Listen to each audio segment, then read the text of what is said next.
नमस्कार विद्यार्थी मित्रांनो.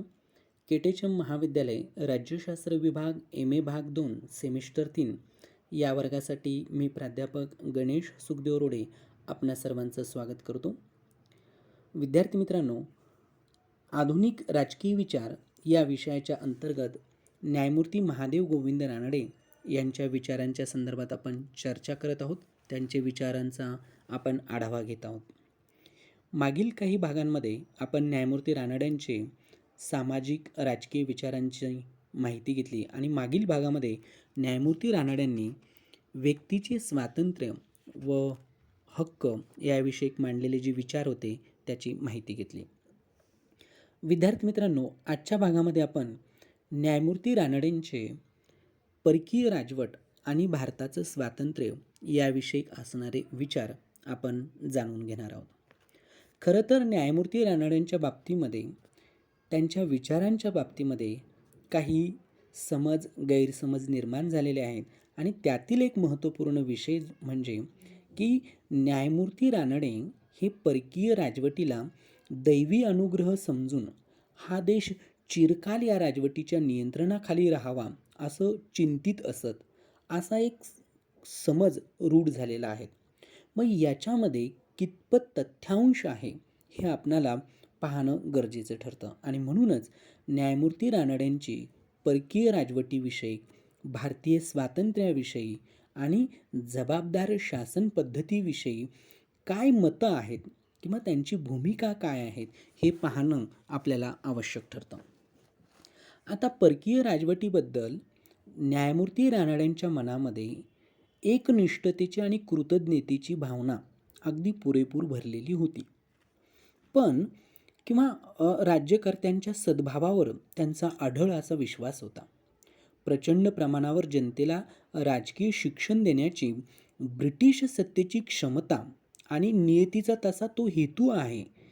या देशातील हाच ब्रिटिशांच्या सत्तेचा पाया आहे, अशी ठाम अशी समजूत न्यायमूर्ती रानडेंची होती.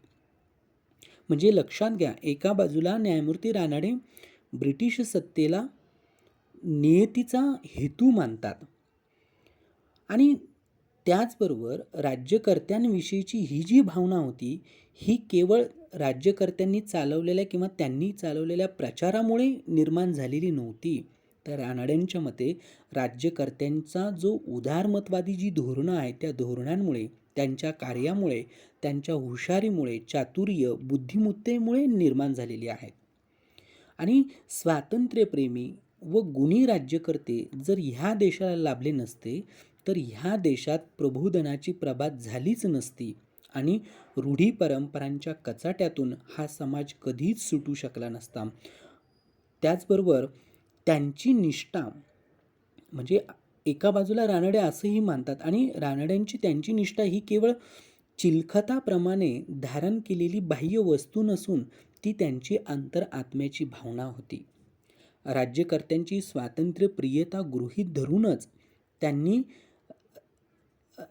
म्हणजे न्यायमूर्ती रानडेंनी राज्यकर्त्यांची उदार आणि जी ऐसपैस अशी जी अभिवचनं होती ती खरी मानली होती आणि म्हणूनच ते श्रद्धापूर्वक त्या वचनांकडे एक प्रकारे घटनात्मक कायदे म्हणूनच पाहत होते.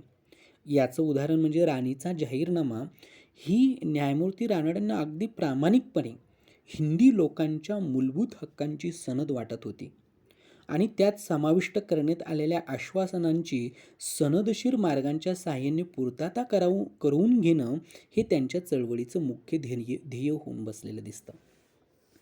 म्हणजे एका बाजूला न्यायमूर्ती रानडे ब्रिटिश राजवटीला दैवी अनुग्रह मानतात, नियतीचा हेतू मानतात, त्यांचं गुणगान करतात, पण ते एकतर्फी नाही आहेत किंवा ते डोळे झाकून केलेलं केवळ अंधानुकरण नाही आहेत. तर त्यांनी बुद्धीच्या तर्काच्या साहाय्यानं ते पडताळून पाहिलं आणि तेव्हाच ते त्याचं गुणगान करतात. पण दुसऱ्या बाजूला असं असलं तरी त्यांनी सरकारी धोरणांवर टीका करण्याला न्यायमूर्ती रानडे कधीही कचरलेले नाही आहेत आणि विशेषतः रानड्यांनी शासनाच्या आर्थिक धोरणांवर त्यांचा विशेष रोख होता आणि त्याचं त्यांनी परीक्षण केलं, त्याच्यावर त्यांनी टीका देखील केलेली आहेत. हेही आपल्याला लक्षात घेतलं पाहिजेत.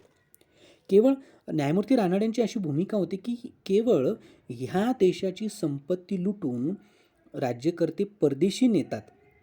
एवढ्याच कारणानं ह्या देशाचं दारिद्र्याचं कारण नाही आहेत. तर ह्या देशातील उद्योगधंद्यांचा ऱ्हास झाला. ह्या देशातील शेतीवर अतिरेकी अवलंबन असणारे लोकांचं प्रमाण वाढलं. हेच ह्या देशाच्या दारिद्र्याचं मूळ आहे. आणि म्हणून सद्यस्थितीला भांडवलाचा तुटवडा, कालबाह्य पत किंवा खर्चाच्या पद्धती किंवा उपक्रमशीलतेचा आणि धडाडीचा असलेला अभाव ही कारणं तर आहेच, पण सरकारची आर्थिक धोरणं ही देखील ह्या देशाच्या दारिद्र्याला कारणीभूत ठरतात. किंबहुना शासनाची धोरणंच या देशातील लोकांना शेतीवर जास्तीत जास्त विसंबून राहण्यासाठी भाग पाडतात, असं न्यायमूर्ती रानड्यांचं म्हणणं होतं. कारण त्यांचं म्हणणं असं होतं, की आयात केलेला माल म्हणजे अगदी सोयीच्या चांगल्या वाहतुकीच्या साधनांनी खेड्यापाड्यापर्यंत पोहोचला. आणि त्यामुळे काय झालं, की जी ग्रामउद्योग होती, गावाकडचे छोटे छोटे जे उद्योगधंदे होते, त्यांच्यावर कुऱ्हाड कोसळली, ती बंद पडली. आणि त्यामुळे लोक दिवसेंदिवस अधिकच असहाय्य होऊन शेतीवर ते अवलंबून राहू लागले. आणि हे अरिष्ट जर थांबवायचं असेल, थोपवायचं असेल, तर ह्या देशाचं आपल्याला अगदी झटपटपणे औद्योगिकरण करण्यावाचून गत्यंतर नाही, असं न्यायमूर्ती रानडेंना वाटत होतं. अशा प्रकारे म्हणजे न्यायमूर्ती रानडेंनी संपत्तीच्या विभाजनापेक्षा अधिक उत्पन्नावर त्यांनी विशेष असा भर दिलेला आपल्याला दिसून येतो. खरं तर 1892 साली इंडियन पॉलिटिकल इकॉनॉमी ह्या विषयावर दिलेल्या एका व्याख्यानामधून न्यायमूर्ती रानडेंनी हे स्पष्ट केलं, की ॲडम स्मिथ असेल किंवा रिकार्डो यांचं प्राचीन अर्थशास्त्रीय जे निष्कर्ष आहेत ते भारताला लागू ठरत नाही. कारण आर्थिक क्षेत्रामधील जे तटस्थतेचे जे धोरण आहेत, ज्याला लेझे फेअर म्हणतो आपण, हे तटस्थतेचं धोरण शासन अवलंबत आहेत आणि ते या देशाला घातक आहे. शासनाने या देशात शेतकी आणि औद्योगिक विकास साधण्याचे धडाडीने प्रयत्न करणं गरजेचे आहेत आणि ते केले पाहिजेत, असं न्यायमूर्ती रानडेंचं मत होतं. अशी भूमिका त्यांनी मांडली. म्हणून ते म्हणतात, की हे जे लेझे फेअरचं किंवा हे जे तटस्थतेचं जे तत्त्व आहेत, या तत्त्वाचं खरं स्वरूप उघडकीस आणून शासनाकडून त्याचे होणारे समर्थनच त्यांनी हाणून पाडलेलं दिसतं आपल्याला. म्हणजे ॲडम स्मिथ घ्या किंवा रिकार्डो यांचे अर्थशास्त्र हे व्यक्तिगत स्वार्थ प्रेरणा, निरंकुश अशी स्पर्धा, उत्पादन साधनांची अनिरुद्ध अशी गतिक्षमता, कराराचे निरपवाद प्रामाण्य ह्या गृहीतकांवर आधारलेले होते. आणि ही गृहीतके प्रगत राष्ट्रातील अर्थव्यवस्थेला ही अगदी आजही तंतोतंत लागू पडत नाही. मग तिथे हिंदुस्थानसारख्या देशाचा जो मागासलेल्या देशाबद्दल आपण काय बोलू शकतो? त्या देशाला तर विकसित देशांना जर ती आज लागू शकत नाही, तर भारतासारख्या विकसनशील किंवा मागास असलेल्या देशाला लागू शकणार नाही. आणि म्हणून इथं अजूनही स्पर्धेपेक्षा मिराजदारी आपल्याकडे जास्त आहेत. करारापेक्षा आपल्याकडे रूढी या गोष्टी अधिक प्रभावी आहेत, त्या अधिक प्रचलित आहे. आणि हे रानड्यांनी शासनाच्या निदर्शनास आणून दिलेलं दिसतं.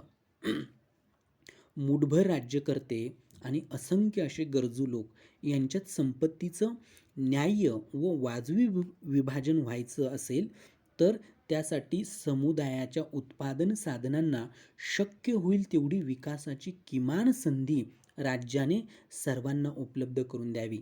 आणि त्यानंतर जे अनार्जित स्वरूपाचं जे उत्पन्न आहे, त्या उत्पन्नावर आणि लुटून मिळवलेल्या मालमत्तेवर प्रत्यक्ष नियंत्रण टाकून किंवा कर लावून त्यांचा उपभोग किंवा उपयोग हा सार्वजनिक कोशात भर घालण्यासाठी करावा, अशाही सूचना न्यायमूर्ती रानड्यांनी केलेल्या आपल्याला दिसून येतात. म्हणजे इथे दोन गोष्टी लक्षात घेण्यासारख्या आहे, की एका बाजूला न्यायमूर्ती रानडे ब्रिटिश सत्तेचं गौरवीकरण जरी करत असले, तरी दुसऱ्या बाजूला त्यांचं गौरवीकरण हे अंधानुकरण नाही आहेत, तर ते बुद्धीच्या आधारावर, तर्काच्या आधारावर त्यांनी ते केलेलं आहे आणि दुसऱ्या बाजूला सरकारच्या, राज्यकर्त्यांच्या, ब्रिटिशांच्या चुका देखील त्यांनी स्पष्ट आणि ठळकपणे मांडलेल्या आहेत. ही भूमिका आपल्याला न्यायमूर्ती रानड्यांच्या विचारांमधून मुख्यतः अभिव्यक्त होताना दिसून येते.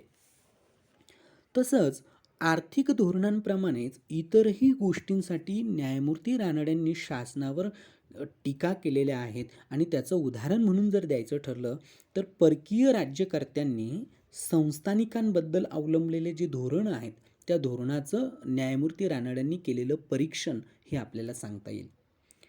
हिंदी संस्थानिकांच्या स्वभावात आणि राज्यकारभारात दिसून येणाऱ्या दोषाची स्वाभाविक आणि राजकीय कारणं न्यायमूर्ती रानडेंनी मांडलेली आहेत.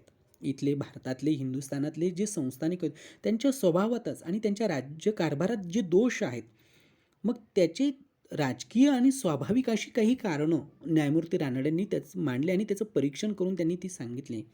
रानडेंचं म्हणणं असं होतं की मुळात इथले राजकुलातील तख्तशीन असलेले जे पुरुष आहेत, हे पुरुष सर्व देशात सारखेच चंचल वृत्तीचे आणि इतरही अवगुणांनी अगदी परिपूर्ण असतात.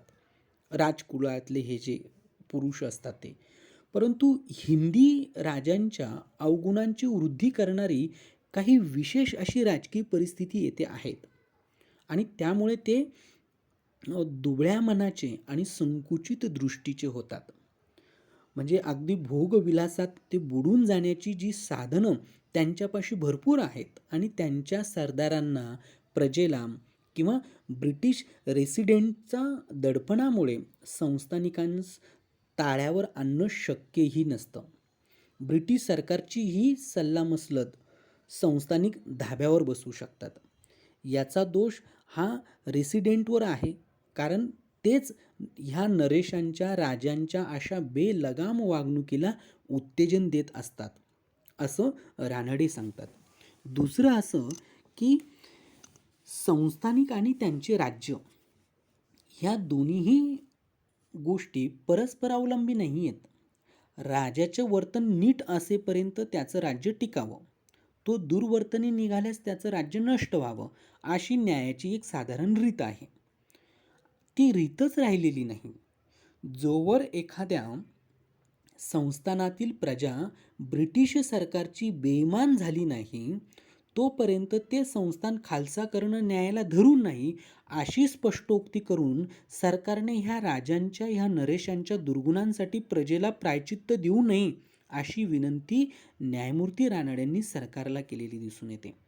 म्हणून राजे आले गेले तरी संस्थान कायम राहतं, जनतेची त्यावर भक्ती, प्रीती राहते, हे सरकारने विसरू नयेत, असं सल्ला न्यायमूर्ती रानडे सरकारला देताना दिसून येतात. आणि हा अत्यंत दूरगामी किंवा अत्यंत दूरदृष्टी ठेवून केलेला विचार न्यायमूर्ती रानड्यांच्या विचारांमधून अभिव्यक्त होतो. तात्पर्य असं की रानड्यांनी प्रसंगपरत्वे शासनाच्या धोरणांवर टीका केलेली दिसते. त्यांना मौलिक सूचनाही केलेल्या आढळतात. राज्यकर्त्यांबद्दलची त्यांची धारणा ही श्रद्धांध झालेली नव्हती. अशा परिस्थितीत त्यांच्या लिखाणामध्ये अंतर्मुख दृष्टी म्हणजेच स्वतःला शिक्षण देण्याची किंवा स्वतःचे दोष स्वतःच काढण्याची दृष्टी ही आपल्याला अधिक प्रमाणात दिसून येते. आणि म्हणून सरकारास बोल मात्र ते क्वचित लावलेलं दिसतात, मात्र दोषारोप ठेवणं हे दूर.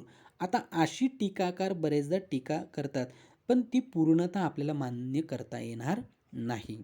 आणि म्हणून किंवा टीकाकारांचा रानड्यांवरील आणखीन एक आक्षेप असा आहे की त्यांना म्हणजे रानड्यांना शास्त्रीय दृष्टी आणि आर्थिक नुकसानीची जाणीव आणि भौतिक शास्त्राच्या प्रगत अभ्यास पद्धती उपलब्ध असून सुद्धा ते इंग्रजी आक्रमणाला परमेश्वरी योगायोग मानतात.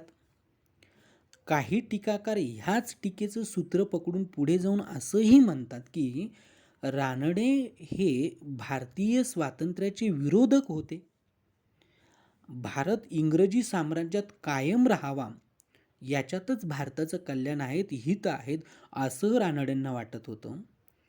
पण असे टीकाकार वेगवेगळ्या प्रकारच्या टीका करताना दिसतात. पण रानड्यांच्या लेखनातील ज्या उतार्याच्या किंवा ज्या वर्णनाच्या आधारे आपण हे समजून घेऊ शकतो, तो उतारा आपल्याला बघणं गरजेचं आहे. ते वर्णन रानड्यांचं आपल्याला बघणं गरजेचं आहे. काय वर्णन होतं? आपण ते रानड्यांचे त्यांच्याच शब्दामध्ये आपण ते करूया. म्हणजे याचा अर्थ आपल्याला हे टीकाकार त्यांच्यावर जी टीका करतात, ती आपल्याला त्याच्यावर विचार करता येईल. त्याचा आधार आपल्याला शोधता येईल. मग ती सत्य आहे की असत्य आहे? त्यातला तथ्यांश किती आहेत? तो आपल्याला शोधता येईल. रानड्यांच्या शब्दामध्ये रानडे असं म्हणतात की नियतीच्या योजनेनुसार हिंदुस्थानातील एवढ्या प्रचंड जनसंख्येला शतकानुशतकं परकीय राज्यकर्त्यांच्या सत्तेखाली आणि प्रभावाखाली राहावं लागत आहे. यामागे निश्चित काहीतरी हेतू आहे. या प्रभावापासून आणि बंधनातून या देशवासियांचे सामर्थ्य व चारित्र्य ज्या दिशांनी विकसित होऊ शकले नाही, त्या दिशांनी ते तसे करणे हाच तो हेतू होय. 500 वर्ष टिकून नाहीशा झालेल्या मुसलमानी साम्राज्याने या समाजाच्या दृढ चारित्र्याची अशी बळकट पायाभरणी केली की जिच्या आधारावर पंजाब, मध्य भारत आणि दक्षिण या भागांमध्ये हिंदी लोकांची राज्य पुनर्प्रस्थापित होऊ शकली. मुसलमानांच्या अव्वल झालेल्या पराचक्रांच्या वेळी हिंदी लोकांचे असे सामर्थ्य कधीच प्रकट होऊ शकलेले नव्हते. हिंदू आणि मुसलमान या दोघांच्याही ठायी सुव्यवस्था व नियंत्रित सत्तेची गोडी लावणाऱ्या अनेक गुणांचा आज अभाव आहे. दोघांच्याही अंगी नागरी स्वातंत्र्याबद्दल आस्था नाही. नागरी जीवनाला लागणाऱ्या गुणांची आवड त्यांच्यात नाही. यंत्र, विज्ञान आणि संशोधन याबद्दलची रुची देखील नाही. धाडशी शोध लावण्याची धडाडी आणि उत्साह नाही. स्त्री दाक्षिण्य नाही. हिंदू आणि मुसलमान यांच्या जुन्या सभ्यता त्यांना हे गुण शिकवण्याच्या परिस्थितीतच नव्हत्या. त्यामुळे ते या बाबतीत पाश्चात्यांच्या पातळीवर कधी येऊच शकले नाही. म्हणूनच शिक्षणाच्या कार्याचं पुनर्जीवन करणं आवश्यक झालं असून ते कार्य इंग्रजी राजवटीखालील शतकभरापासून सुरू झाले आहे व त्याचे परिणामही आपल्याला दृष्टीपथास येऊ लागलेले आहेत. आता हे स्वैर भाषांतर आहेत. हे न्यायमूर्ती रानड्यांचं केलेलं त्यांच्या विचारांचं त्यांचं त्यांच्याच शब्दांमध्ये केलेलं हे वर्णन स्वैर असं भाषांतर. आता यावरून आपल्याला एक लक्षात येतं की जेव्हा हे वर्णन त्यांचा हा उतारा याचं आपण नुसतं अवलोकन जरी केलं तरी लक्षात येतं की रानड्यांवरील जे वरती केलेले जे आक्षेप आहेत टीकाकारांनी, ते आक्षेप हे गैरसमजातून झाल्यामुळेच करण्यात आले असावेत. कारण जेव्हा या उतारातील विधानांवरून त्यातील दुरान्वयसुद्धा अगदी रानडे हे भारतीय स्वातंत्र्याला प्रतिकूल होते असा निष्कर्ष निघूच शकत नाही. हे या उतार्यावरनं लक्षात येतं. म्हणजे रानड्यांनी जे विचार मांडले, जी दिशा दाखवली, त्यावरनं रानडे हे भारतीय स्वातंत्र्याचे विरोधक होते असं आपल्याला म्हणता येऊ शकत नाही. आणि रानड्यांच्या ह्या भूमिकेबद्दल किंवा त्यांच्या याविषयी डॉक्टर बाबासाहेब आंबेडकरांनी स्पष्ट केल्याप्रमाणे यातून न्यायमूर्ती रानड्यांना 2 गोष्टी सांगायच्या होत्या असं डॉक्टर बाबासाहेब आंबेडकर म्हणतात. पहिली गोष्ट अशी होती की इंग्लंडने भारताला जिंकल्यामुळे ह्या देशाला स्वतःच्या आर्थिक आणि सामाजिक रचनांची डागडुजी किंवा दुरुस्ती किंवा फेरबांधणी करायला अवसर, अवधी आणि आधार प्राप्त झाला. स्वातंत्र्य प्राप्त झाल्यावर त्याच्यावर परचक्र आल्यास ते आव्हान पेलण्याची कुवत यातून निर्माण होऊ शकली. ही एक गोष्ट. आणि दुसरी गोष्ट अशी की विचारांनी, भावनांनी आणि समान भवितव्याच्या जाणीवेने एकात्म झालेले राष्ट्र म्हणून समाधानकारकपणे व संघटितपणे हिंदुस्थान जोपर्यंत उभा राहत नाही तोपर्यंत त्याने ब्रिटिश साम्राज्यातून बाहेर पडणं म्हणजे स्वातंत्र्याच्या नावाखाली एक प्रकारच्या अराजकतेला किंवा फाटाफुटीला निमंत्रण देणं ठरेल. गुलामगिरीतील राष्ट्राला स्वातंत्र्य मिळण्याची आणि सत्ताधारी राष्ट्रापासून फुटून निघण्याची आतातायी घाई नेहमीच होते. पण स्वातंत्र्याचे स्वतःवर होणारे संभाव्य परिणाम थांबून विचारात घेण्याची गरज त्याला कधीच भासत नाही. आणि वेळेपूर्वी जर असं फुटून निघाल्यामुळे ऐक्याची गरज आणि शक्यता असतानाही त्या राष्ट्राचं विघटन हे अनिवार्य होऊन बसतं, हे रानड्यांना कदाचित सूचित करायचं असेल असं डॉक्टर बाबासाहेब आंबेडकर सांगतात. आपल्याला अत्यंत मार्मिकपणे हे समजून घ्यावं लागतं. आणि म्हणून भारतासाठी राजकीय स्वातंत्र्याची मागणी रानड्यांनी प्रत्यक्षात कधी केलेली नाही, हे जितकं खरं आहे. कारण काय, तर त्याची शक्यता ह्या देशात न्यायमूर्ती रानड्यांच्या दृष्टिकोनातून अजून 100-200 वर्ष तरी नाही, अशी त्यांची खात्री होती.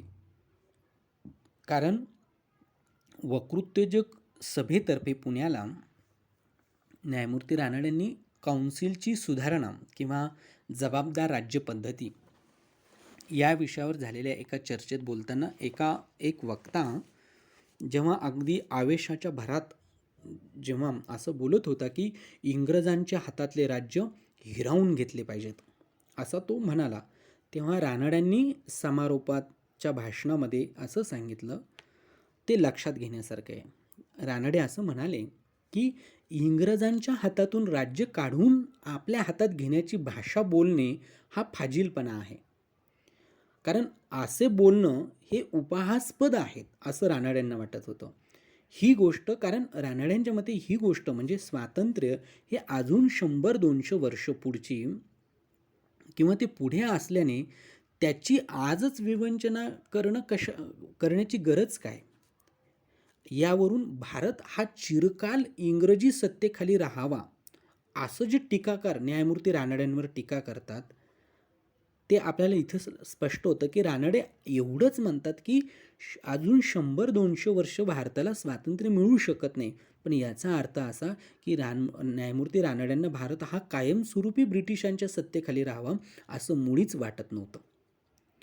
फक्त भारताला स्वातंत्र्य पेलण्याची पात्रता त्यांच्या अंगी येण्यास एखादं दुसरं शतकाचा कालावधी लागेल एवढाच न्यायमूर्ती रानड्यांना सुचवायचं होतं. आपले प्रतिनिधी इंग्लंडच्या संसदेत नसले तरी इतर साधनांद्वारे राज्यकर्त्यांसमोर आपण पोहोचू शकतो. विलायतेच्या 5 पक्षांपैकी एखाद्याशी स्नेह संपादन करणं हे आपलं काम आहे आणि त्यांच्यात हौस आणि कळकळ उत्पन्न केली पाहिजे.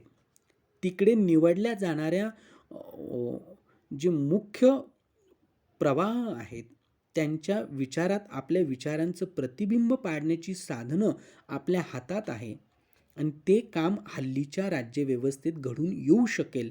म्हणजे आपल्याला आपल्या स्वातंत्र्यासाठी अनुकूल असं वातावरण तयार करता येईल आणि त्याचं शिक्षण देखील घेता येईल असं न्यायमूर्ती रानडेंची धारणा त्यामध्ये असल्याचं दिसून येतं.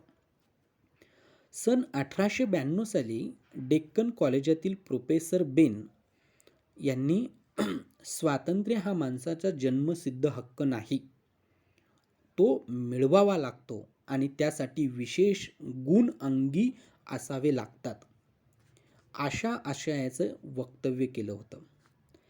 आता न्यायमूर्ती रानड्यांनी त्यांचं हे वक्तव्य, प्रोफेसर बेन यांचं हे वक्तव्य खोडून काढलं आणि ते खोडून काढताना न्यायमूर्ती रानडे असं म्हणतात की मनुष्यकोटीत प्राणी जन्मास आला की तो स्वातंत्र्याला लायक झाला. गुणावगुणांवर त्याचे स्वातंत्र्य अवलंबून ठेवणं हे माणुसकीला शोभत नाही असं सांगितल्याचे न्यायमूर्ती रानड्यांचं वेगवेगळ्या वर्णनांमध्ये नमूद आपल्याला असल्याचं दिसून येतं.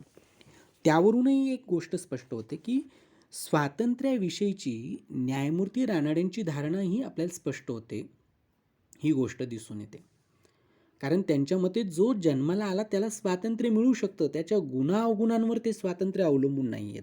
म्हणजे याचा अर्थ टीकाकार जी रानड्यांवर टीका करतात की भारत हा कायम ब्रिटिशांचाच सत्तेखाली राहील, ही टीका खोडून काढण्याला इथे आपल्याला वाव दिसतो.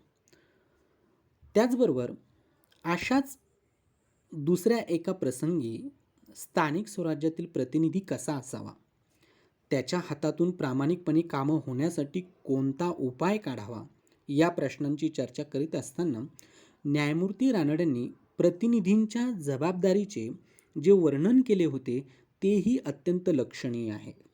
त्यांच्या मते मतदारांना शिकवण्याची व अडचणींच्या वेळी त्यांना मार्गदर्शन करण्याची जबाबदारी ही प्रतिनिधींवर असते.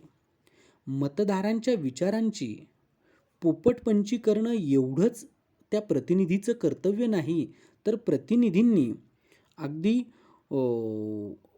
मुत्सद्दीपणे थोडंसं त्यांनी वेतन द्यावं. त्यांचं म्हणजे हे वरील दुसऱ्या प्रश्नाला हे उत्तर न्यायमूर्ती रानडेंनी दिलेलं दिसून येतं. म्हणजे एकूणच लोकशाही संबंधी रानडेंनी केलेलं जे चिंतन आहे ते आपल्याला ह्या प्रसंगातून दिसून येतं की प्रतिनिधी कसा असावा, तो यातनं आपल्याला रानडेंच्या विचारांमध्ये स्पष्ट होतो. म्हणजे याचा अर्थ त्यांना लोकशाही व्यवस्था अपेक्षित होती. न्यायमूर्ती रानडेंनी 1874 साली जेव्हा जबाबदार राज्य पद्धतीच्या मागणीचा अर्ज तयार करून तो प्रमुख वर्तमानपत्रांकडे, वरिष्ठ अधिकाऱ्यांकडे आणि इंग्लंडच्या संसदेकडे पाठवला, तेव्हा जबाबदार राज्य पद्धती हा शब्द आपल्या देशात अगदी प्रचलित नव्हता. तेव्हा न्यायमूर्ती रानडेंनी त्याची मागणी केलेली आपल्याला दिसून येते. आजच्या अर्थाने या अर्जात मागितलेल्या राज्यपद्धती ह्या पूर्णतः जबाबदार होत्या का, हा प्रश्न आहे किंवा त्या तशा म्हणता येणार नाही. कारण त्यानुसार हिंदुस्थानचे प्रतिनिधी हे विलायतेच्या संसदेत असावेत आणि हिंदी राज्यकारभाराचे प्रश्न त्यांच्या संमतीने सोडवले जावेत, एवढेच त्याच्यामध्ये अभिप्रेत होतं. पण आपल्या अर्जाला जनतेचा पाठिंबा आहे हे दाखविण्याकरता आणि लोकांना त्या निमित्ताने राजकीय उद्धाराचं ज्ञान देऊन त्यांच्यात जागृती घडवून आणण्याकरिता न्यायमूर्ती रानडेंनी त्या अर्जावर हजारो लोकांच्या सह्या घेतलेल्या होत्या. हिंदी मतदारांनी निवडलेले प्रांतोप्रांतीचे एकंदर 18 प्रतिनिधी पार्लमेंटमध्ये, ब्रिटनच्या पार्लमेंटमध्ये पाठवण्याचा हक्क हिंदी जनतेला असावा. जो कोणी अगदी एखाद्या व्यक्तीने 50 रुपयांपर्यंत कर भरीत असेल वर्षानी, म्हणजे वर्षाकाठी, त्याला मतदानाचा हक्क किमान तरी देण्यात यावा, असं या अर्जात म्हटलेलं होतं. आपला अर्ज हा हातात पडताच आपल्या सगळ्या मागण्या पूर्ण होतील असंही न्यायमूर्ती रानडेंचा आणि इव्हन सार्वजनिक सभेतील कोणालाच तसं म्हणजे तो भ्रम त्यांनी पाळलेला नव्हता. त्यांना ह्या अर्जाचं महत्त्व इतकंच होतं की राजकीय शिक्षणाच्या दृष्टीने ते महत्त्व त्यांना अधिक वाटत होतं. आपण कोणत्या अवस्थेत आहोत, आपल्याला हक्क आहेत की काय, असल्यास त्यांची मागणी करायला काही हरकत आहे की काय, हरकत नसल्यास ते कसे मागावे, आपल्यावरील राज्याची घटना कोणत्या स्वरूपाची आहे, या राज्यघटनेवर हिंदी लोकमताचा दबाव बसण्याला कोणते इष्ट असे उपाय आहेत का, इत्यादी राजकीय विषयांचं ज्ञान लोकांना व्हावं, त्यांना राजकारणातले ध्येय गाठण्याचे मार्ग समजावे, त्या ध्येयांच्या सिद्धीची तळमळ त्यांना कळावी, त्यांनी अहर्निशी राजकारणाचा विचार करावा, या हेतूंनी खऱ्या अर्थानं न्यायमूर्ती रानडेंनी हा अर्ज तयार केलेला होता. कारण लगेचच काय ब्रिटिश सत्ता लगेच भारतीय नागरिकांना हक्क देतील वगैरे वगैरे ह्या गोष्टी त्यांनाही, आणि याचं त्यांनी भ्रम बाळगला नाही, त्यांनाही अपेक्षित नव्हत्या. पण किमान ह्या गोष्टी साध्य होतील आणि इथल्या लोकांना एक प्रकारचं राजकीय शिक्षण मिळेल, हा त्या पाठीमागचा प्रामाणिक असा हेतू असल्याचं आपल्याला सांगता येतं. खरं तर जागृती आणि सुष्पती यांच्यामधील संधिकाळ असलेला या राष्ट्रातील अनेकांना न्यायमूर्ती रानडेंचे हेतू खरं तर कळू शकले नव्हते. अनेकांनी त्यांना वेड्यातही काढलं. पण आज ना उद्या जनता जागृत होईल आणि आपली मतं स्वीकारेल अशी न्यायमूर्ती रानडेंना मात्र खात्री होती. जबाबदार राज्य पद्धतीच्या मर्यादित मागणीचा आवाज महाराष्ट्राच्या निशब्द राजकीय वातावरणात उठताच सरकारी अंमलदार कान व डोळा टवकारून या अश्रपूर्ण घटनेकडे त्याचा शोध घेऊ लागले. मुठभर राजकारणी वेड्यांचा हा जो खेळ आहे असं मानून बाकीची समस्त जनता उपहास बुद्धीने त्याकडे पाहत होती. पण तिचे अंतिम कल्याण सुचवणारा आणि राजकीय महत्त्वाकांक्षांना प्रफुल्लित करणारा हा आवाज असल्यानं त्या आवाजाचा अनुकूल असा पडसाद काढण्याची प्रवृत्ती तिच्यात बळावण्याला फारसा विलंब लागलेला दिसत नाही. जबाबदार शासन पद्धतीचं महत्त्व रानड्यांना कळलं नव्हतं असं म्हणणं त्यामुळे त्यांच्यावर अन्यायकारक ठरेल. रानड्यांची भूमिका अशी होती की स्वातंत्र्य लोकशाही शासन या देशात निर्माण होण्याआधी लोकशाही समाज निर्माण होणं अधिक गरजेचं आहे. म्हणजे स्वतंत्र अशी लोकशाही निर्माण होणं, राजकीय स्वातंत्र्य मिळणं याच्या आधी इथला समाज हा लोकशाही झाला पाहिजे. ही भूमिका रानड्यांची आपल्याला दिसून येते आणि ते तात्काळ पूर्ण स्वराज्याची मागणी करतात. ते रानड्यांच्या मते हे विसरतात, कारण काही जहालांना तात्काळ पूर्ण स्वराज्य, भारताला राजकीय स्वातंत्र्य मिळावं अशी त्यांची मागणी होती. त्याला न्यायमूर्ती रानडे उत्तर देताना असं म्हणतात की हे लोक हे विसरतात की लोकशाही हा केवळ एक शासन प्रकार नसून तो एक जीवन मार्ग आहे. रानड्यांचा कार्यक्रम हा अधिक उचित आणि अधिक मूलग्राही तर होताच, पण राजकीय सुधारणा होण्यापूर्वी तो पार पडणं राष्ट्रहिताच्या दृष्टीने अत्यावश्यकही होतं. न्यायमूर्ती रानडे म्हणतात, या समाजाला कधी हक्क ठाऊकच नव्हते. त्याला ठाऊक होत्या त्या मूठभरांसाठी ज्या मिळणाऱ्या सवलती, असंख्यांसाठी केवळ अपात्रता आणि दुबळेपणा. रानड्यांनी हे इथे हक्कांची निर्मिती करण्याचा प्रयत्न केला. हिंदू समाजाची मरणमुख आणि रुग्णताई झालेली जी सद्सद्विवेक बुद्धी होती ती जागी करणं हा खरं न्यायमूर्ती रानड्यांचा हेतू होता. स्थिर व अचूक राजकारण शक्य करणारी खरीखुरी सामाजिक लोकशाही निर्माण करणं हे त्यांचे अंतिम असं लक्ष होतं. म्हणूनच राजकीय स्वातंत्र्यापेक्षा नैतिक जोम त्यांना राष्ट्राच्या दृष्टीने अधिक मोलाचा वाटतो. रानडे या संदर्भात केवळ सुज्ञच नव्हते तर तर्कसंगतही होते असेच म्हणावं लागेल. आपल्या विरोधकांना ते म्हणतात, तुम्ही अर्धवट उदारमतवादी होऊ शकणार नाही. राजकारणात उदारमतवादी व धर्मकारणात सनातनी तुम्हाला होता येणार नाही. कारण हृदय आणि डोकं यांना सोबतच जायला पाहिजे.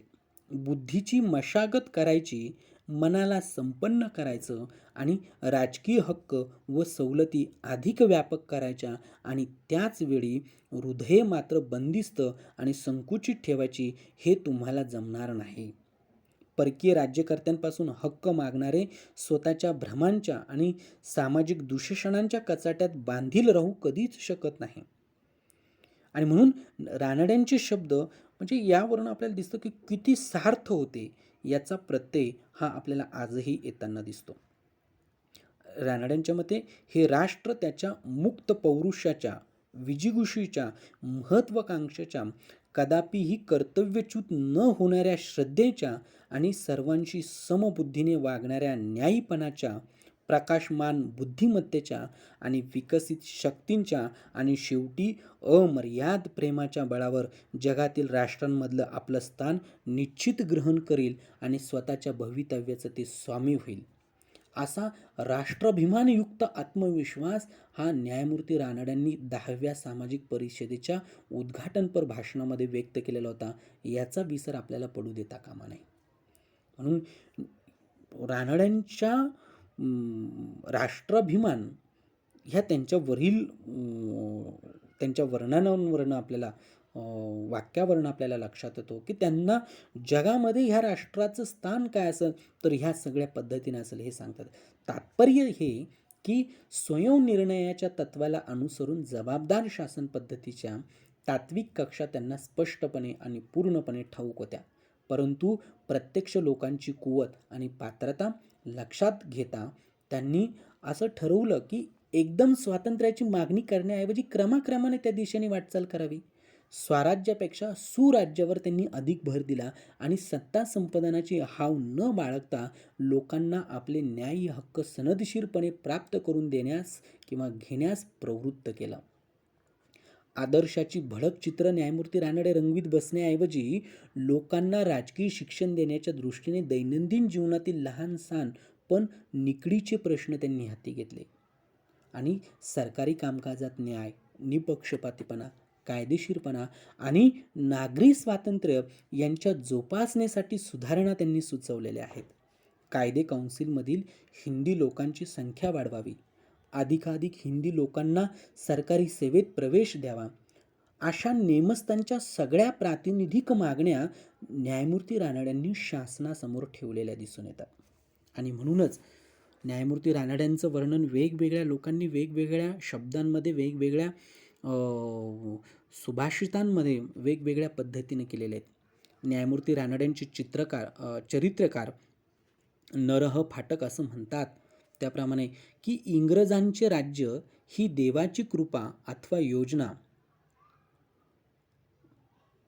डिवाइन डिस्पेन्शन हा शब्द न्यायमूर्ती रानड्यांनी माधवरावांनी आपल्या वाङ्मयात कुठेही वापरलेला नाही असं रानड्यांचे चरित्रकार नरह फाटक सांगतात.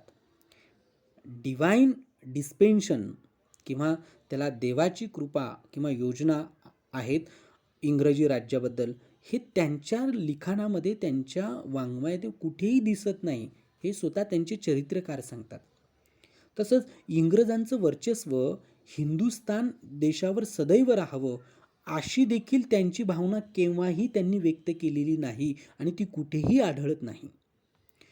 एवढंच काय, पण वक्तृत्वचक सभेतील जे आपण वर्णन केले वरती येऊन गेलेलं आहेत त्या प्रसंगाचा उल्लेख करून पुढे नरह फाटक असंही म्हणतात की यामध्ये लक्षात ठेवण्याजोगी गोष्ट म्हणजे इंग्रजांना हाकलून देण्याचा मार्ग त्यांनी मात्र त्याज्य ठरवलेला नव्हता. फक्त तत्क्षणी स्वातंत्र्याची मागणी करणं त्यांना अप्राप्तकालीन आणि अशृंखकालीनपणाचं वाटत होतं.